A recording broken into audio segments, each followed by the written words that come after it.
सबका स्वागत है। पूरे देश में इस समय त्योहारों का उल्लास है। हम सब ने कुछ दिन पहले दीपावली मनाई है और अभी बड़ी संख्या में लोग छठ पूजा में व्यस्त हैं। घरों में ठेकुआ बनाया जा रहा है। जगह-जगह घाट सज रहे हैं। बाजारों में रौनक है। हर तरफ श्रद्धा, अपनापन और परंपरा का संगम दिख रहा है। छठ का व्रत रखने वाली महिलाएं जिस समर्पण और निष्ठा से इस पर्व की तैयारी करती हैं, वो अपने आप में बहुत प्रेरणादायक है। साथियों, छठ का महापर्व संस्कृति, प्रकृति और समाज के बीच की गहरी एकता का प्रतिबिंब है। छठ के घाटों पर समाज का हर वर्ग एक साथ खड़ा होता है। ये दृश्य भारत की सामाजिक एकता का सबसे सुंदर उदाहरण है। आप देश और दुनिया के किसी भी कोने में हो, यदि मौका मिले तो छठ उत्सव में जरूर हिस्सा लें। एक अनोखे अनुभव को खुद महसूस करें। मैं छठी मैया को नमन करता हूं। सभी देशवासियों को, विशेषकर बिहार, झारखंड और पूर्वांचल के लोगों को छठ महापर्व की शुभकामनाएं देता हूं। साथियों, त्योहारों के इस अवसर पर मैंने आप सभी के नाम एक पत्र लिखकर अपनी भावनाएं साझा की थी। मैंने चिट्ठी में देश की उन उपलब्धियों के बारे में बताया था जिससे इस बार त्योहारों की रौनक पहले से ज्यादा हो गई है। मेरी चिट्ठी के जवाब में मुझे देश के अनेक नागरिकों ने अपने संदेश भेजे हैं। वाकई ऑपरेशन सिंदूर ने हर भारतीय को गर्व से भर दिया है। इस बार उन इलाकों में भी खुशियां के दीप जलाए गए जहां कभी माओवादी आतंक का अंधेरा छाया रहता था। लोग उस माओवादी आतंक का जड़ से खात्मा चाहते हैं जिसने उनके बच्चों का भविष्य संकट में डाल दिया था। जीएसटी बचत उत्सव को लेकर भी लोगों में बहुत उत्साह है। इस बार त्योहारों में एक और सुखद बात देखने को मिली। बाजारों में स्वदेशी सामानों की खरीदारी जबरदस्त तरीके से बढ़ी है। लोगों ने मुझे जो संदेश भेजे हैं उसमें बताया है कि इस बार उन्होंने किन स्वदेशी चीजों की खरीदारी की है। साथियों, मैंने अपने पत्र में खाने के तेल में 10% की कमी करने का भी आग्रह किया था। इस पर भी लोगों ने बहुत सकारात्मक रुख दिखाया है। साथियों, स्वच्छता और स्वच्छता के प्रयास, इस पर भी मुझे ढेर सारे संदेश मिले हैं। मैं आपसे देश के अलग-अलग शहरों की ऐसी गाथाएं साझा करना चाहता हूं जो बहुत प्रेरणादायक है।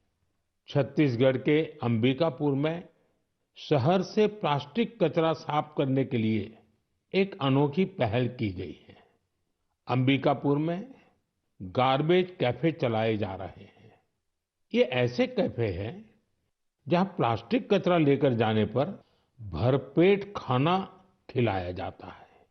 अगर कोई व्यक्ति 1 किलो प्लास्टिक लेकर जाए, उसे दोपहर या रात का खाना मिलता है और कोई आधा किलो प्लास्टिक ले जाए तो नाश्ता मिल जाता है। ये कैफे अंबिकापुर म्युनिसिपल कॉर्पोरेशन चलाता है। साथियों, इसी तरह का कमाल बेंगलुरु में इंजीनियर कपिल शर्मा जी ने किया है। बेंगलुरु को झीलों का शहर कहा जाता है और कपिल जी ने यहाँ झीलों को नया जीवन देने का अभियान शुरू किया है। कपिल जी की टीम ने बेंगलुरु और आसपास के इलाकों में 40 कुओं और 6 झीलों को फिर से जिंदा कर दिया है। खास बात तो ये है कि उन्होंने अपने मिशन में कॉरपोरेट्स और स्थानीय लोगों को भी जोड़ा है। उनकी संस्था पेड़ लगाने के अभियान से भी जुड़ी है। साथियों, अंबिकापुर और बेंगलुरु ये प्रेरक उदाहरण बताते हैं कि जब ठान लिया जाए तो बदलाव भी आकर के ही रहता है। साथियों, बदलाव के एक और प्रयास का उदाहरण मैं आपसे साझा करना चाहता हूं। आप सब जानते हैं, जैसे पहाड़ों पर और मैदानी इलाकों में जंगल होते हैं, ये जंगल मिट्टी को बांधे रहते हैं। कुछ वैसी ही अहमियत समंदर के किनारे मैंग्रोव की होती है। मैंग्रोव समुद्र के खारे पानी और दलदली जमीन में उगते हैं और समुद्री इकोसिस्टम का एक अहम हिस्सा होते हैं। सुनामी या साइक्लोन जैसी आपदा आने पर ये मैंग्रोव बहुत मददगार साबित होते हैं। साथियों, गुजरात के वन विभाग ने मैंग्रोव के इस महत्व को समझते हुए खास मुहिम चलाई हुई है। 5 साल पहले वन विभाग की टीमों ने अहमदाबाद के नजदीक धौलेरा में मैंग्रोव लगाने का काम शुरू किया था और आज धौलेरा तट पर 3,500 हेक्टेयर में मैंग्रोव फैल चुके हैं। इन मैंग्रोव का असर आज पूरे क्षेत्र में देखने को मिल रहा है। वहां की इकोसिस्टम में डॉल्फिन्स की संख्या बढ़ गई है। केकड़े और दूसरे जलीय जीव भी पहले से ज्यादा हो गए हैं। यही नहीं, अब यहाँ प्रवासी पक्षी भी काफी संख्या में आ रहे हैं। इससे वहां के पर्यावरण पर अच्छा प्रभाव तो पड़ा ही है, धौलेरा के मछली पालकों को भी फायदा हो रहा है। साथियों, धौलेरा के अलावा गुजरात के कच्छ में भी इन दिनों मैंग्रोव प्लांटेशन बहुत जोरों पर हो रहा है। वहां कोरी क्रीक में मैंग्रोव लर्निंग सेंटर भी बनाया गया है। साथियों, पेड़ पौधों की, वृक्षों की यही तो खासियत होती है। जगह चाहे कोई भी हो, वो हर जीव मात्र की बेहतरी के लिए काम आते हैं। इसलिए तो हमारे ग्रंथों में कहा गया है, धन्या महिरुहा येभ्यो निराशाम यान्ति नार्थिनः। अर्थात वो वृक्ष और वनस्पतियां धन्य है जो किसी को भी निराश नहीं करते। हमें भी चाहिए, हम जिस भी इलाके में रहते हैं, पेड़ अवश्य लगाएं। एक पेड़ मां के नाम के अभियान को हमें और आगे बढ़ाना है। मेरे प्यारे देशवासियों, क्या आप जानते हैं कि मन की बात में हम जिन विषयों पर चर्चा करते हैं, उनमें मेरे लिए सबसे संतोष की बात क्या होगी? तो मैं इस बारे में यही कहूंगा कि मन की बात में हम जिन विषयों की चर्चा करते हैं, उनसे लोगों को समाज के लिए कुछ अच्छा, कुछ इनोवेटिव करने की प्रेरणा मिलती है। इससे हमारी संस्कृति, हमारे देश के कई पहलू उभर कर सामने आते हैं। साथियों, आप में से बहुतों को याद होगा, करीब 5 वर्ष पहले मैंने इस कार्यक्रम में भारतीय नस्ल के श्वान यानी डॉग्स की चर्चा की थी। मैंने देशवासियों के साथ ही अपने सुरक्षा बलों से आग्रह किया था कि वे भारतीय नस्ल के डॉग्स को अपनाएं, क्योंकि वो हमारे परिवेश और परिस्थितियों के अनुरूप ज्यादा आसानी से ढल जाते हैं। मुझे ये बताते हुए खुशी हो रही है कि हमारी सुरक्षा एजेंसियों ने इस दिशा में काफी सराहनीय प्रयास किए हैं। बीएसएफ और सीआरपीएफ ने अपने दस्तों में भारतीय नस्ल के डॉग्स की संख्या बढ़ाई है। डॉग्स की ट्रेनिंग के लिए बीएसएफ का नेशनल ट्रेनिंग सेंटर ग्वालियर के टेकनपुर में है। यहाँ उत्तर प्रदेश के रामपुर हाउंड, कर्नाटका और महाराष्ट्र के मुधोल हाउंड, इस पर विशेष रूप से फोकस किया जा रहा है। इस सेंटर पर ट्रेनर्स टेक्नोलॉजी और इनोवेशन की मदद से श्वानों को बेहतर तरीके से ट्रेन कर रहे हैं। भारतीय नस्ल वाले डॉग्स के लिए ट्रेनिंग मैनुअल्स को फिर से लिखा गया है ताकि उनके यूनिक स्ट्रेंथ्स को सामने लाया जा सके। बेंगलुरु में सीआरपीएफ के dog breeding and training school में mongrels, मुधोल हाउंड, कोम्बाई और पांडीकोना जैसे भारतीय श्वानों को ट्रेन किया जा रहा है। साथियों, पिछले वर्ष लखनऊ में all India police duty meet का आयोजन हुआ था। उस समय रिया नाम की श्वान ने लोगों का ध्यान अपनी ओर खींचा था। ये एक मुधोल हाउंड है जिसे बीएसएफ ने ट्रेन किया है। रिया ने यहाँ कई फॉरेन ब्रीड्स को पछाड़ते हुए पहला पुरस्कार जीता। साथियों, अब बीएसएफ ने अपने डॉग्स को विदेशी नामों के बजाय भारतीय नाम देने की परंपरा शुरू की है। हमारे यहाँ के देशी श्वान ने अद्भुत साहस भी दिखाया है।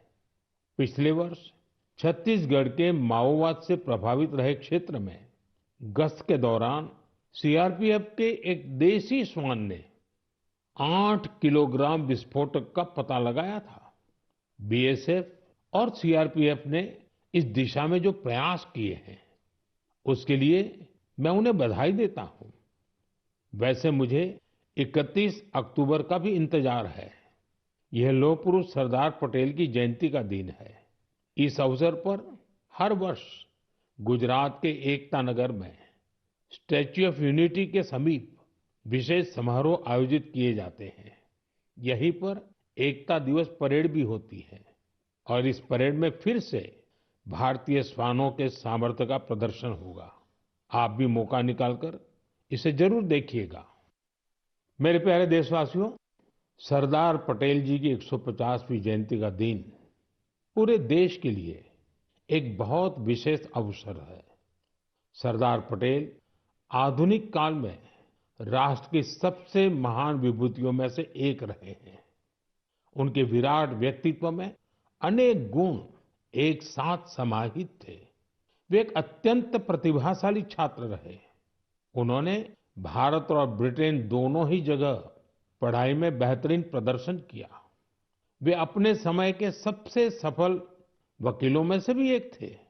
वो वकालत में और नाम कमा सकते थे, लेकिन गांधी जी से प्रेरित होकर उन्होंने खुद को स्वतंत्रता आंदोलन में पूरी तरह समर्पित कर दिया। खेड़ा सत्याग्रह से लेकर बोरसद सत्याग्रह तक अनेक आंदोलनों में उनके योगदान को आज भी याद किया जाता है। अहमदाबाद म्युनिसिपैलिटी के प्रमुख के रूप में उनका कार्यकाल भी ऐतिहासिक रहा था। उन्होंने स्वच्छता और सुशासन को सर्वोच्च प्राथमिकता दी। उप प्रधानमंत्री और गृह मंत्री के रूप में उनके योगदान के लिए हम सभी सदैव उनके ऋणी रहेंगे। साथियों, सरदार पटेल ने भारत के ब्यूरोक्रेटिक फ्रेमवर्क की एक मजबूत नींव भी रखी। देश की एकता और अखंडता के लिए उन्होंने अद्वितीय प्रयास किए। मेरा आप सबसे आग्रह है, 31 अक्टूबर को सरदार साहब की जयंती देश भर में होने वाली रन फॉर यूनिटी में आप भी जरूर शामिल हो और अकेले नहीं, सबको साथ लेकर के शामिल हो। एक प्रकार से युवा चेतना का ये अवसर बनना चाहिए। एकता की दौड़ एकता को मजबूती देगी। ये उस महान विभूति के प्रति हमारी सच्ची श्रद्धांजलि है जिन्होंने भारत को एकता के सूत्र में पिरोया था। मेरे प्यारे देशवासियों, चाय के साथ मेरा जुड़ाव तो आप सभी जानते ही हैं, लेकिन आज मैंने सोचा कि मन की बात में क्यों ना कॉफी पर चर्चा की जाए। आपको याद होगा, बीते साल हमने मन की बात में अराकू कॉफी पर बात की थी। कुछ समय पहले ओडिशा के कई लोगों ने मुझसे कोरापुट कॉफी को लेकर भी अपनी भावनाएं साझा की। उन्होंने मुझे पत्र लिखकर कहा कि मन की बात में कोरापुट कॉफी पर भी चर्चा हो।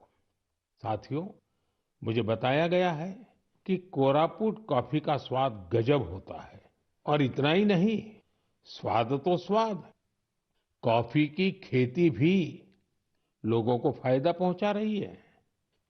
कोरापुट में कुछ लोग ऐसे भी हैं जो अपने पैशन की वजह से कॉफी की खेती कर रहे हैं। कॉर्पोरेट वर्ल्ड में अच्छी खासी नौकरी करते थे, लेकिन वो कॉफी को इतना पसंद करते हैं कि इस फील्ड में आ गए और अब सफलता से इसमें काम कर रहे हैं। ऐसी कई महिलाएं भी हैं जिनके जीवन में कॉफी से सुखद बदलाव हुआ है। कॉफी से उन्हें सम्मान और समृद्धि दोनों हासिल हुई है। सच ही कहा गया है, कोरापुट कॉफी अत्यंत सुस्वादु, एहा ओडिशारा गौरव। साथियों, दुनिया भर में भारत की कॉफी बहुत लोकप्रिय हो रही है। चाहे कर्नाटका में चिकमंगलूर, कुर्ग और हासन हो, तमिलनाडु में पुल्नी, शेवरॉय, नीलगिरी और अन्नामलाई के इलाके हो, कर्नाटका तमिलनाडु सीमा पर बिलिगिरी क्षेत्र हो, या फिर केरला में वायनाड, त्रावणकोर और मालाबार के इलाके, भारत की कॉफी की डाइवर्सिटी देखते ही बनती है। मुझे बताया गया है कि हमारा नॉर्थ ईस्ट भी कॉफी कल्टीवेशन में आगे बढ़ रहा है। इससे भारतीय कॉफी की पहचान दुनिया भर में और मजबूत हो रही है। तभी तो कॉफी को पसंद करने वाले कहते हैं, India's coffee is coffee at its finest. It is brood in India and loved by the world. मेरे प्यारे देशवासियों, अब मन की बात में एक ऐसे विषय की बात जो हम सबके दिलों के बेहद करीब है। ये विषय है हमारे राष्ट्रगीत का। भारत का राष्ट्रगीत यानी वंदे मातरम। एक ऐसा गीत जिसका पहला शब्द ही हमारे हृदय में भावनाओं का उफान ला देता है। वंदे मातरम, इस एक शब्द में कितने ही भाव है, कितनी ऊर्जाएं हैं। सहज भाव में ये हमें माँ भारती के वात्सल्य का अनुभव कराता है। यही हमें माँ भारती की संतानों के रूप में अपने दायित्वों का बोध कराता है। अगर कठिनाई का समय होता है तो वंदे मातरम का उद्घोष 140 करोड़ भारतीयों को एकता की ऊर्जा से भर देता है। साथियों, राष्ट्रभक्ति, माँ भारती से प्रेम, ये अगर शब्दों से परे की भावना है तो वंदे मातरम उस अमूर्त भावना को साकार स्वर देने वाला गीत है। इसकी रचना बंकिम चंद्र चट्टोपाध्याय जी ने सदियों की गुलामी से शिथिल हो चुके भारत में नए प्राण फूंकने के लिए की थी। वंदे मातरम भले ही 19वीं शताब्दी में लिखा गया था, लेकिन इसकी भावना भारत की हजारों वर्ष पुरानी अमर चेतना से जुड़ी थी। वेदों ने जिस भाव को माता भूमि पुत्रो अहम पृथिव्याः कहकर भारतीय सभ्यता की नींव रखी थी, बंकिम चंद्र जी ने वंदे मातरम लिखकर मातृभूमि और उसकी संतानों के उसी रिश्ते को भाव विश्व में एक मंत्र के रूप में बांध दिया था। साथियों, आप सोच रहे होंगे कि मैं अचानक से वंदे मातरम की इतनी बातें क्यों कर रहा हूं। दरअसल कुछ ही दिनों बाद 7 नवंबर को हम वंदे मातरम के 150वें वर्ष के उत्सव में प्रवेश करने वाले हैं। 150 वर्ष पूर्व वंदे मातरम की रचना हुई थी और 1896 में गुरुदेव रविंद्रनाथ टैगोर ने पहली बार इसे गाया था। साथियों, वंदे मातरम के गान में करोड़ों देशवासियों ने हमेशा राष्ट्र प्रेम के अपार उफान को महसूस किया है। हमारी पीढ़ियों ने वंदे मातरम के शब्दों में भारत के एक जीवंत और भव्य स्वरूप के दर्शन किए हैं। सुजलाम सुफलाम मलयज शीतलाम शस्य श्यामलाम मातरम वंदे मातरम। हमें ऐसा ही भारत बनाना है। वंदे मातरम हमारे इन प्रयासों में हमेशा हमारी प्रेरणा बनेगा। इसलिए हमें वंदे मातरम के 150वें वर्ष को भी यादगार बनाना है। आने वाली पीढ़ी के लिए ये संस्कार सरिता को हमें आगे बढ़ाना है। आने वाले समय में वंदे मातरम से जुड़े कई कार्यक्रम होंगे, देश में कई आयोजन होंगे। मैं चाहूंगा हम सब देशवासी वंदे मातरम के गौरवगान के लिए स्वतः स्फूर्त भावना से भी प्रयास करें। आप मुझे अपने सुझाव हैशटैग वंदे मातरम 150 के साथ जरूर भेजिए। हैशटैग वंदे मातरम 150। मुझे आपके सुझावों का इंतजार रहेगा और हम सब इस अवसर को ऐतिहासिक बनाने के लिए काम करेंगे। मेरे प्यारे देशवासियों, संस्कृत का नाम सुनते ही हमारे मन मस्तिष्क में आता है हमारे धर्म ग्रंथ, वेद, उपनिषद, पुराण, शास्त्र, प्राचीन ज्ञान विज्ञान, अध्यात्म और दर्शन। लेकिन एक समय इन सब के साथ साथ संस्कृत बातचीत की भी भाषा थी। उस युग में अध्ययन और शोध संस्कृत में ही किए जाते थे। नाट्य मंचन भी संस्कृत में होते थे। लेकिन दुर्भाग्य से गुलामी के कालखंड में भी और आजादी के बाद भी संस्कृत लगातार उपेक्षा का शिकार हुई। इस वजह से युवा पीढ़ियों में संस्कृत के प्रति आकर्षण भी कम होता चला गया। लेकिन साथियों, अब समय बदल रहा है तो संस्कृत का भी समय बदल रहा है। संस्कृति और सोशल मीडिया की दुनिया ने संस्कृत को नई प्राणवायु दे दी है। इन दिनों कई युवा संस्कृत को लेकर बहुत रोचक काम कर रहे हैं। आप सोशल मीडिया पर जाएंगे तो आपको ऐसी कई रील्स दिखेगी जहां कई युवा संस्कृत में और संस्कृत के बारे में बात करते दिखाई देंगे। कई लोग तो अपने सोशल मीडिया चैनल के जरिए संस्कृत सिखाते भी हैं। ऐसे ही एक युवा कंटेंट क्रिएटर है भाई यश साळुंके। यश की खास बात यह है कि वो कंटेंट क्रिएटर भी है और क्रिकेटर भी हैं। संस्कृत में बात करते हुए क्रिकेट खेलने की उनकी रील लोगों ने खूब पसंद की है। आप सुनिए।